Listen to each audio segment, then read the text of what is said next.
Hello दोस्तों, कैसे हैं आप लोग।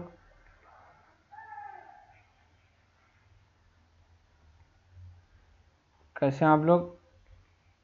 ये हमारा जो यूपी पुलिस की हम लोग सीरीज़ लेके चल रहे हैं। ये हमारा हिंदी सेक्शन इसका है। 40 क्वेश्चन इसके रहेंगे।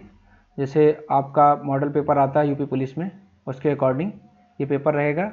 तो हम लोग चलेंगे, हिंदी व्याकरण जो पूछता है, हिंदी से रिलेटेड जो भी चीज़ें हैं वो इस पर आपको इस चैनल पे मिलेगा। तो हम लोग शुरू करते हैं। ठीक दोस्तों, मिलते हैं। आप लोग मुझसे जुड़िए। अब जो भी दोस्त यार आपके यूपी पुलिस तैयारी कर रहे हैं, उनसे बताइए कि हाँ, किस चैनल पे यूपी पुलिस की मॉक एमसीक्यू जो है, मॉक टेस्ट दे सकते हैं लगा के, पॉज करके कौन कौन सा क्वेश्चन उनका सही हो जा रहा है।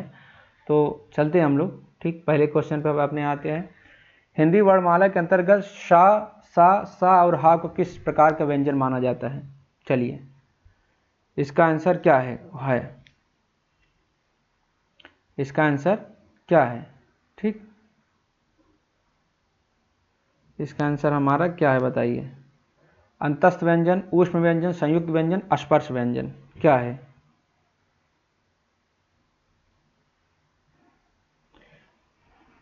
ये हमारा क्या है, ऊष्म व्यंजन। ऊष्म व्यंजन क्यों है, ऊष्म व्यंजन क्यों है, क्यों है ऊष्म व्यंजन।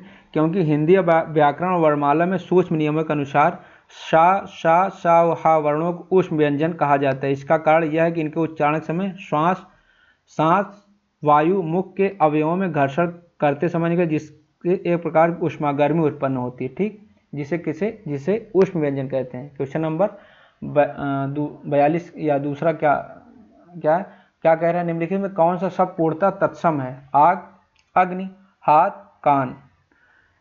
तत्सम तद्भव अगर आपको पता हो तो क्या है इसमें आंसर। इसमें क्या है, अग्नि। अग्नि क्यों है, अग्नि क्यों है। व्युत्पत्ति के आधार तत्सम वे शुद्ध शब्द होते हैं जो संस्कृत भाषा में बिना किसी ध्वनि परिवर्तन या विकृति से सीधे हिंदी में अपना लिए गए हैं। तो दिए गए विकल्पों में कौन सा है, अग्नि क्या है, तत्सम शब्द है जिसका बिगड़ा स्वरूप क्या है, आग होता है। आग क्या है, तद्भव है। क्या है ये, अगर मान ले पूछ लेता तद्भव क्या है, तद्भव। ठीक, ये है तत्सम। ठीक, क्वेश्चन नंबर 43 क्या कर, अनल और अनिल शब्द युग्म का सही भेद अर्थ क्या है। अनल, हवा आग, आग हवा, जल हवा, आग जल, क्या इसका आंसर बताइए। ये हमारा क्या है, आग और हवा है। ठीक है, इसका क्या है, अनल का अर्थ आग होता है, अग्नि होता है, जबकि अनिल का अर्थ हवा वायु होता है। ठीक है, क्वेश्चन नंबर, अस्थावर शब्द का उचित विलोम क्या है। अस्थावर, चंचल, जड़, जंगम, अस्थिर, क्या है। क्वेश्चन नंबर 44, अस्थावर एक महत्वपूर्ण विशेषण है। ठीक, समझ रहे हैं। इसका आंसर हम क्या हो, इसका आंसर है जंगम होता है। इसका स्थिर अचल ऐसी संपत्ति या वस्तु जो एक जगह से दूसरी जगह ना जा सके, इसका सटीक विलोम जंगम, जिसका अर्थ है चलने फिरने वाला, जिसे स्थानांतरित किया जा सके। जंगम मतलब चलने फिरने वाला। निम्नलिखित में से कौन सा शब्द कमल का पर्यायवाची नहीं है। नहीं की बात कर रहा है, पंकज, नीरज, अम्बुज, वारिद, बताइए। पंकधनजा बराबर कीचड़ में जन्म लेने वाला। ठीक, इसका आंसर क्या है, इसका पर्यायवाची क्या है, वारिद। वारिद मीन्स क्या होता है, वारिधंदा, जल देने वाला। बादल का पर्यायवाची, ना कि कमल का। ये किसका है, बादल का पर्यायवाची। किसका, बादल का। ये बादल का पर्यायवाची है। क्वेश्चन नंबर 46 क्या कह रहे हैं, जो सब कुछ जानता हो वाक्यांश के लिए एक उपयुक्त शब्द है। सर्वज्ञ, अल्पज्ञ, विशेषज्ञ, कृतज्ञ, बताइए। जो सब कुछ जानता है, इसके लिए क्या है, सर्वज्ञ। सर्व, सर्व माने क्या होता है, सर्व मीन्स होता है जानना। सर्व मीन्स क्या है, जो सब कुछ, ज्ञा माने जानता, उसे सर्वज्ञ कहा जाता है। ठीक, इसके विपरीत क्या होता है, अल्पज्ञ, जिसे कुछ ना पता हो। क्वेश्चन नंबर 47, महोत्सव शब्द का संधि विच्छेद क्या होगा। महोधन उत्सव, महाधन उत्सव, महधन उत्सव, महिधन उत्सव, क्या होगा इसका, बताइए। ये होगा हमारा क्या, बी। बी क्यों होगा, महोत्सव शब्द में गुण स्वर संधि का नियम आ प्लस उ मिलकर क्या बन जाते हैं, ओ मिल जाते हैं, अतः इसका सही और व्याकरण सम्मत संधि विच्छेद महाधन उत्सव होगा, जिसका अर्थ है महा उत्सव, महान उत्सव। ठीक। चौराहा, चार राहों का समूह शब्द में कौन सा समास निहित है? द्वंद्व समास, द्विगु समास, बहुव्रीहि समास, कर्मधारय समास। चलिए बताइए इसका क्या आंसर है। इसका आंसर हमारा क्या होगा? द्विगु समास। द्विगु समास क्यों? समास के नियमों के अनुसार जिस समासिक पद का प्रथम पद संज्ञात्मक संज्ञावाचक विशेषण हो वह पद किसी समूह या समाहार का बोध कराए, जैसे द्विगु समास कहते हैं। चौराहा का अर्थ है चार राहों का समूह या मिलन स्थल। क्या है? किसके बारे में? संख्यावाचक, प्रथम पद संख्यावाचक विशेषण हो, उसी की बात कर रहा है ना, चार राहों की बात कर रहा है। क्वेश्चन नंबर, आंख का अंधा नाम नयन सुख, इस लोकोक्ति सटीक अर्थ क्या है? गुण के सर्वथा विपरीत नाम का होना, दृष्टिहीन होने पर सुखी रहना, आंख की रोशनी वापस आ जाना, नाम के अनुसार ही श्रेष्ठ कार्य करना। चलिए बताइए क्वेश्चन नंबर 49 का क्या आंसर होगा? 49 का आंसर ये होगा क्या? गुण के सर्वथा विपरीत नाम होना। क्यों? सामाजिक जीवन में इस लोकोक्ति का प्रयोग कब किया जाता है? जब किसी व्यक्ति का नाम तो बहुत आकर्षक या अर्थपूर्ण, जैसे नयन सुख अर्थात आंखों को सुख देने वाला, लेकिन उसके वास्तविक गुण उसके नाम के बिल्कुल उपयुक्त हैं, जैसे आंखों का अंधा होना। क्वेश्चन नंबर 50 क्या करें? काव्यशास्त्र में श्रृंगार रस, रसों का राजा का अस्थायी भाव क्या माना जाता है? श्रृंगार रस का अस्थायी भाव क्या माना? शोक, क्रोध, हास, प्रेम। क्या माना जाता है? क्या माना जाता है? ये हमारा माना जाता है प्रेम, रति, जिसे प्रेम माना जाता है। ठीक।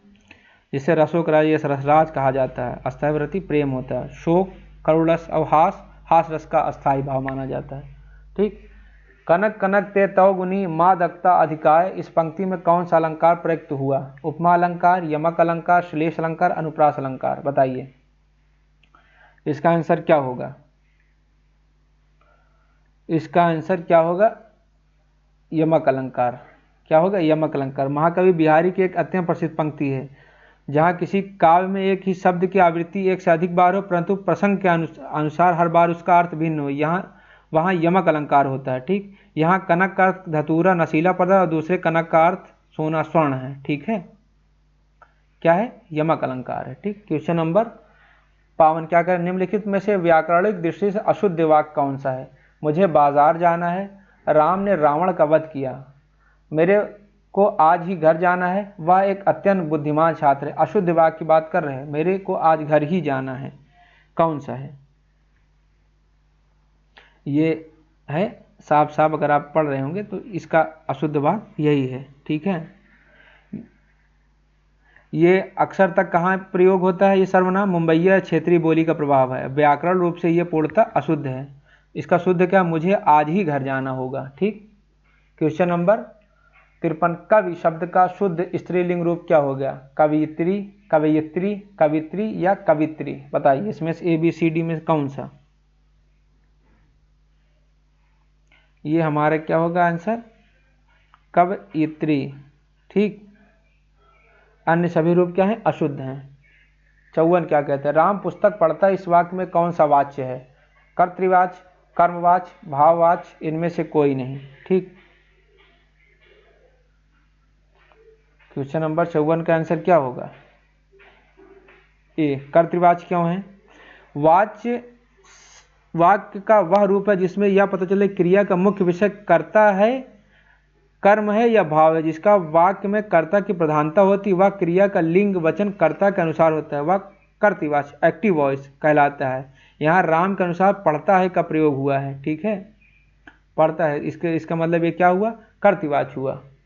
क्वेश्चन नंबर, अत्याचार शब्द का निर्माण किस उपसर्ग के प्रयोग से हुआ? अत से, अति से, आ से, अत्य से। बताइए किससे? ये हमारा अति से। अति से क्यों? थोड़ा सा उपसर्ग बता दें। उपसर्ग वे शब्दांश होते हैं जो किसी मूल शब्द के आरंभ होकर जुड़कर उसके अर्थ में परिवर्तन लाते हैं। अत्याचार का यड़ संधि के अनुसार विच्छेद अति धन आचार होता है, इसलिए इसमें अति उपसर्ग निहित है। ठीक, यड़ संधि के अनुसार। क्वेश्चन नंबर, लिखावट शब्द का प्रयुक्त प्रत्यय को पहचानिए। वट, आवट, ट, लिखा, इसमें प्रत्यय क्या है? बताइए प्रत्यय क्या है। क्वेश्चन नंबर 56 का क्या है। पहले बात प्रत्यय आपको पता है प्रत्यय क्या होता है। प्रत्यय वे शब्दांश जो शब्द के अंत में जुड़ते हैं। क्रिया के मूल रूप से लिखना, मूल धातुलिक में या आवट प्रत्यय जुड़ता है तो लिखावट शब्द बनता है जो एक भाववाचक है। क्या है? भाववाचक है। ठीक। क्वेश्चन नंबर 57 क्या, निराला हिंदी साहित्य के किस प्रसिद्ध छायावादी कवि का उपनाम है। सुमित्रा नंदन पंत, मैथिली शरण गुप्त, रामधारी सिंह दिनकर। ये त्रिपाठी जी की बात हो रही है। हिंदी का महाकाव्य साकेत जो उर्मिला के वियोग का वर्णन किसके द्वारा रचित है। जयशंकर प्रसाद, मैथिली शरण गुप्त, तुलसीदास या कबीरदास। चलिए बताइए। साकेत किसकी रचना है। साकेत रचना है किसकी, मैथिली शरण गुप्त की। किसकी है, मैथिली शरण गुप्त की है। ठीक है। यह महाकाव्य मुख्य रूप से रामायण के उपेक्षी पात्र भगवान राम के वनवास दौरान लक्ष्मण की पत्नी उर्मिला के वियोग, धैर्य और असीम त्याग को अत्यंत मार्मिकता से इसमें दर्शाया गया है। क्वेश्चन नंबर 59 पेड़ से पत्ता गिरता है। इस वाक्य में पेड़ से में कौन सा कारक है। कर्ता कारक, करण कारक, आपादान कारक, संबंध कारक। बताइए इसका क्या आंसर होगा। इसका आंसर होगा हमारा अपदान कारक। अपदान कारक क्यों, हिंदी कारकों में जहां किसी वस्तु से अलगाव, सेपरेशन, दूरी या उत्पन्न होने का भाव प्रकट हो वहां क्या होता है, अपादान कारक। क्या होता है, अपादान कारक। पेड़ से पत्ता गिरता है, वाक्य में पत्ता पेड़ से भौतिक रूप से अलग हो रहा है, यहाँ अपादान कारक है। ठीक। क्वेश्चन नंबर नीलकंठ शब्द, नीला है कंठ जिसका, शिव में कौन सा समास है। कर्मधारय, बहुब्रीहि, अव्ययी भाव समास, तत्पुरुष समास। चलिए जब समास में प्रयुक्त दो पद नीला प्लस कंठ मिलकर अपने सामान्य अर्थ को जोड़कर किसी तीसरे विशेष अर्थात भगवान शिव की ओर स्पष्ट संकेत कर तो वहां क्या हो जाएगा, बहुव्रीहि समास। क्या होगा, बहुव्रीहि समास। ठीक। आकाश शब्द का सर्वाधिक उपयुक्त विलोम, धरती, पावक, अंबर या पाताल। क्या है सबसे सटीक।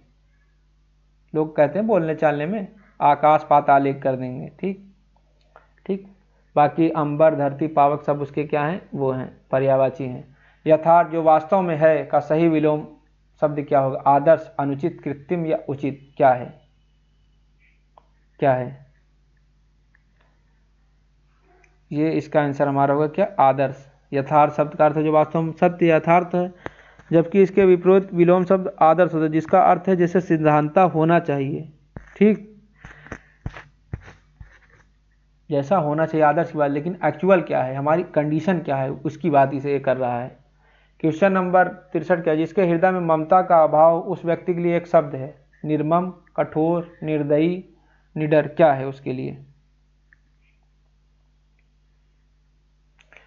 इसके लिए क्या शब्द है, ये निर्मम। क्या है, जिसके हृदय में ममता का अभाव उसे क्या कहा जाए, निर्मम। निर्मम है बहुत। स्वागत शब्द का सही संधि विच्छेद क्या होगा, स्वधन आगत, सुधन आगत, स्वधन गत, स्वधन गत। क्या है इसका आंसर क्या होगा बताइए। इसमें आंसर क्या होगा, इसका आंसर क्या होगा, ए बी होगा। क्यों, क्योंकि स्वागत शब्द में यड़ स्वर संधि, क्या चीज, यड़ स्वर संधि, यड़ स्वर संधि लगेगी, संधि लगेगी इसमें, और यड़ स्वर संधि लगी तो क्या होगा, यड़ स्वर संधि अगर इसमें लगी तो क्या हो गया, जैसे ऊ के बाद भिन्न स्वर आते हैं, ऊ वाह हो जाना अनुसार सु धन आगत मिलकर स्वागत शब्द बनाते हैं जिसका अर्थ है अच्छा। ठीक। क्वेश्चन नंबर, वर्तनी की दृष्टि पूर्णतः शुद्ध शब्द कौन सा है, आशीर्वाद, आशीर्वाद, आशीर्वाद, आशीर्वाद। बताइए कौन सही है। ये हमारा सही है, ये सही है। ठीक। क्वेश्चन नंबर 66, ऊंट के मुंह में जीरा मुहावरे का सही अर्थ क्या है, बहुत अधिक खुराक वाले को बहुत कम मात्रा में देना, किसी बड़े जानवर को दवा देना, बहुत कम बोलना या संकोच करना, किसी को जानबूझकर धोखा देना। कॉमन सेंस का क्वेश्चन है, इसका आंसर हमारा होगा ये। ठीक। क्वेश्चन नंबर 67 आते हैं क्या, हिंदी काव्य साहित्य में चौपाई छंद के प्रत्येक चरण में कितनी मात्राएं होती हैं। चलिए क्वेश्चन नंबर 67 क्या कह रहा है, हिंदी काव्य साहित्य में चौपाई छंद के प्रत्येक चरण में कितनी मात्राएं होती हैं। ये हमारी आती हैं 16। हिंदी पिंगल शास्त्र जिसे छंद शास्त्र के अनुसार चौपाई एक सम मात्रिक छंद है। इसके 4 चरण होते, प्रत्येक चरण में ठीक ठीक कितना 16-16 मात्राएं होती हैं। इसके अंत में 2 गुरुवर्ण आना लय के लिए शुभ माना जाता है। ठीक। क्वेश्चन नंबर 68, वीर रस का स्थायी भाव रति, उत्साह, हास, जुगुप्सा क्या है? वीर रस का स्थायी भाव क्या है? उत्साह। क्या है? उत्साह है। ठीक। क्योंकि जब काव्य में युद्ध, वीरता, दान या धर्म प्रसंगों का वर्णन होता है, वीर रस की निष्पत्ति होती है। इस वीर रस का स्थायी भाव क्या होता है? उत्साह होता है। क्वेश्चन नंबर 69, तरनि तनूजा तट तमाल तरवर बहुछाय, इस पंक्ति में कौन सा अलंकार है? यमक, सलेश, रूपक, अनुप्रास बताइए।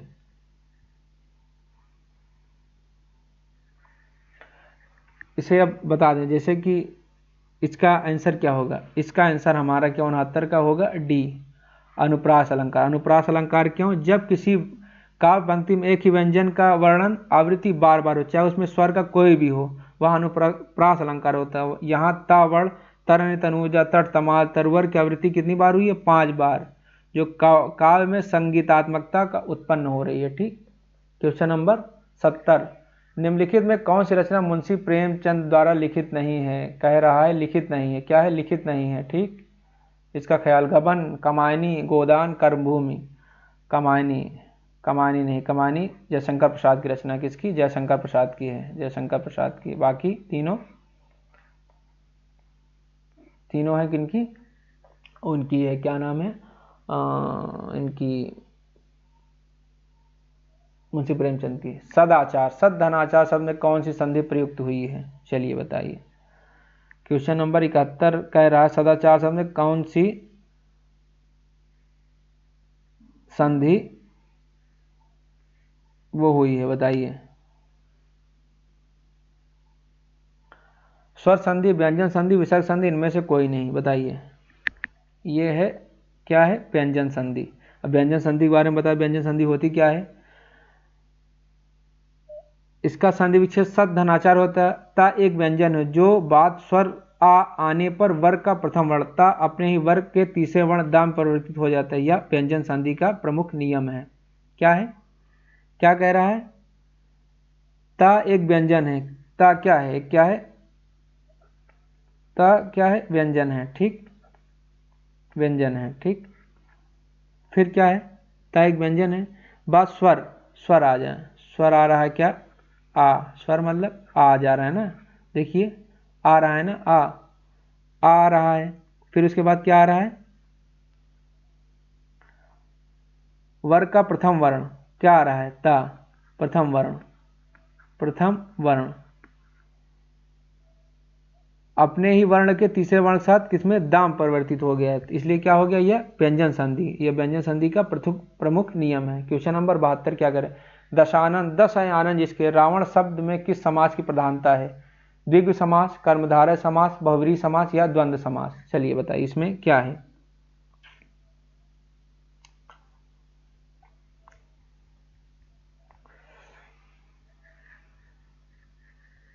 किसका है? ये है हमारा है बहुव्रीहि समास। ठीक। किसका है? बहुव्रीहि समास। बात तो सही है कि 10 आनंद शाब्दिक है, 10 सिरों वाला, यद्यपि इसका पहला पद संख्यावाचक विशेषण है, लेकिन यह किसी समूह का बोध न कराकर एक विशेष व्यक्ति का, रावण का बोध कराता, इसलिए क्या ये बहुव्रीहि समास का प्रमुख उदाहरण है। ठीक। क्वेश्चन, हाथ कंगन को आरसी क्या? श्लोकोक्ति का भावार्थ क्या है? प्रत्यक्ष बात को सिद्ध करने को प्रमाण नहीं चाहिए, सुंदर स्त्री को आभूषणों की जरूरत नहीं, हाथ में सुंदर कंगन पहनना, दर्पण में अपना चेहरा निहारना। चलिए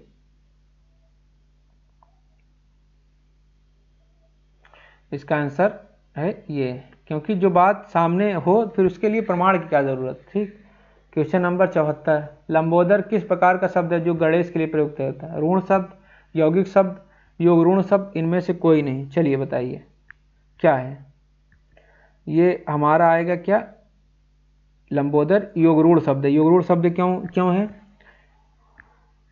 व्युत्पत्ति या रचना के आधार पर वे शब्द जो 2 या 2 से अधिक शब्दों से मेल से बनते हैं यौगिक, परंतु अपने सामान्य अर्थ छोड़कर किसी विशेष अर्थ के लिए प्रसिद्ध हो जाते हैं, योग ऋण कहलाते हैं। लंबोदर, लंबा उदर, सामान्य अर्थ, बड़े पेट वाला इसका, लेकिन यह केवल भगवान गणेश के प्रयुक्त होने के कारण क्या हो गया? योग ऋण हो गया है। हिंदी व्याकरण में सर्वनाम मुख्य रूप से कितने भेद माने गए? सर्वनाम के कितने भेद माने गए हैं? चलिए, सर्वनाम कितने भेद माने गए? कौन से? ये 6 भेद माने गए हैं। कौन से? 6 भेद माने।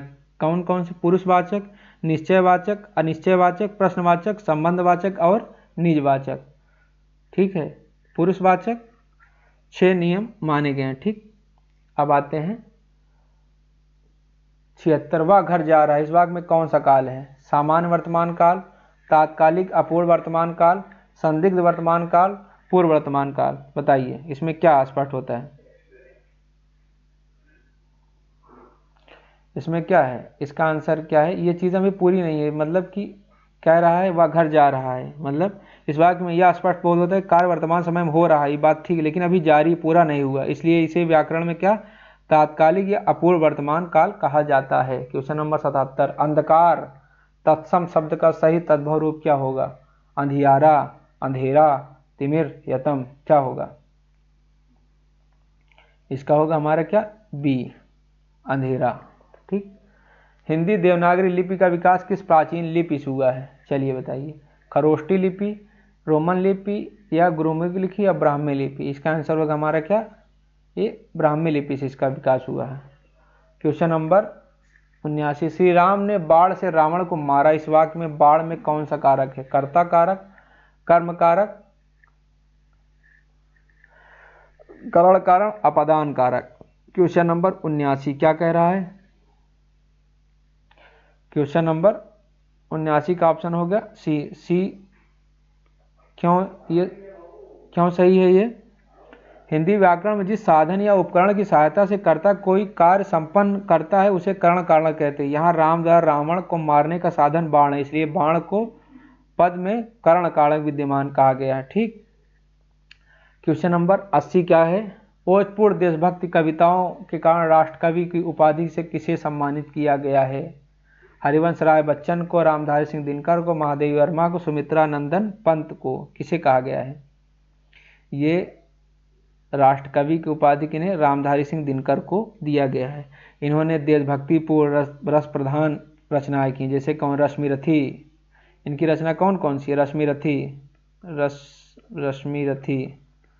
रश्मिरथी इनकी रचना है। और कौन सी है? कुरुक्षेत्र है। कौन सी है? कुरुक्षेत्र है इनकी रचना। और कौन सी है? हुंकार है। भारत सरकार और साहित्य जगत द्वारा इन्हें क्या राष्ट्रकवि से उपाधि से वो किया गया है। ठीक। तो दोस्तों ये हमारा ये 40 क्वेश्चन हिंदी वाला हमारा कंप्लीट होता है। तो रोज़ हम इस तरीके के पेपर लेकर आएंगे आपके सामने। तो फिर मिलते हैं दोस्तों अगले वीडियो में आप लोगों से। ठीक, तब तक के लिए विदा चाहते हैं दोस्तों। ठीक, कल अपना सेट लेकर आएंगे नया एक फिर से।